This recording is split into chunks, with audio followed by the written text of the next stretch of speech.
की राय के हिसाब से हम चलाना चाहते हैं और जो नहीं चलाना चाह रहे हैं उनको एक्सपोज करना चाहते हैं। लोगों को मालूम होना चाहिए।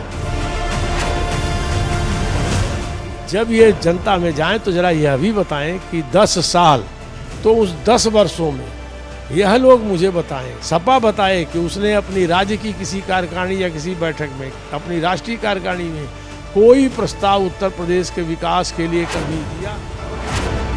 2024 में होने वाले सत्ता के महामुकाबले में एक दूसरे से आगे निकलने की होड़ का ये 2023 वाला ट्रेलर है।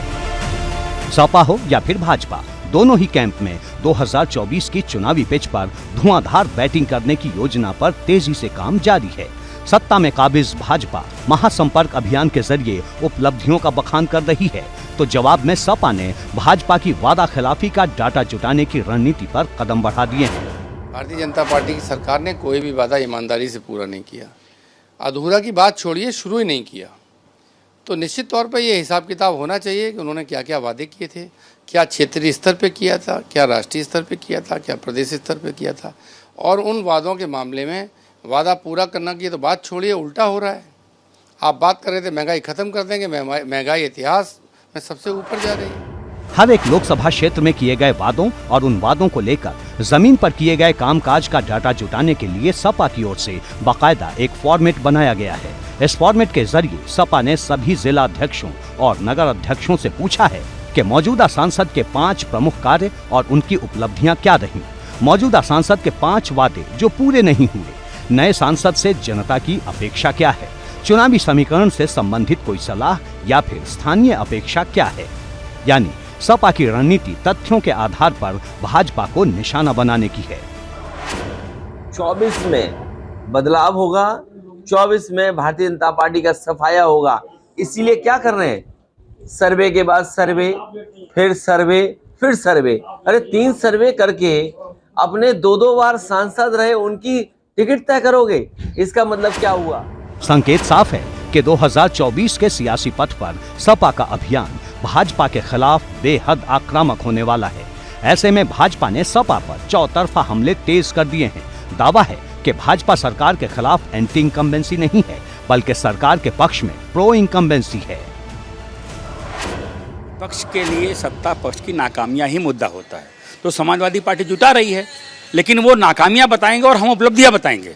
और अगर प्रो इनकम्बेंसी के आधार पर उत्तर प्रदेश में 37 वर्षों बाद भारतीय जनता पार्टी की सरकार एक सरकार वापस कर सकती है, प्रो इनकम्बेंसी के आधार पर हम नगर निगमों में जीत सकते हैं, तो इसी प्रो इनकम्बेंसी के आधार पर हम लोकसभा क्यों नहीं जीतेंगे। इधर भाजपा ने महासंपर्क अभियान के जरिए यूपी की हर एक सीट पर दावेदारी तेज कर दी है। महासंपर्क अभियान के जरिए भाजपा की योजना 30 जून तक बूथ स्तर तक मतदाताओं से संपर्क साधने की है। अगले 1 महीने में भाजपा सभी 80 लोकसभा सीटों और 403 विधानसभा क्षेत्रों में कार्यक्रम आयोजित करेगी। इसके अलावा भाजपा संगठन के 1918 मंडल और 1,74,308 बूथों पर भी कार्यक्रम होंगे। यानी भाजपा किसी भी स्तर पर कोई गुंजाइश छोड़ना नहीं चाहती। वो जमीनी सच्चाई से अनभिज्ञ है और हमारी सरकार, केंद्र की सरकार के 9 वर्ष पूरा होने पर हम लोग पूरे देश भर में एक जनसंपर्क अभियान, महाजनसंपर्क अभियान चला रहे हैं। मैंने अभी कहा कि हमने 7 कार्यक्रम लोकसभा के हिसाब से, 4 कार्यक्रम विधानसभाओं के हिसाब से और बूथों के हिसाब से 3 कार्यक्रम हम लोग 1 महीने में करने वाले हैं। और हम घर घर जाएंगे, इससे जनसंपर्क का कोई बड़ा कार्यक्रम हो नहीं सकता। भाजपा का सबसे ज्यादा फोकस उन 14 सीटों पर है जहां 2019 में भाजपा को हार का सामना करना पड़ा। इसे लेकर लखनऊ में बड़ी बैठक भी हुई। इन सीटों में रायबरेली, मैनपुरी, सहारनपुर, संभल, बिजनौर और मुरादाबाद का नाम शामिल है। समाजवादी पार्टी होने की तैयारी में लग चुकी है। उसकी शुरुआत नगर निकाय चुनाव से हुई है, जिसमें सपा का सुपड़ा साफ हो गया है।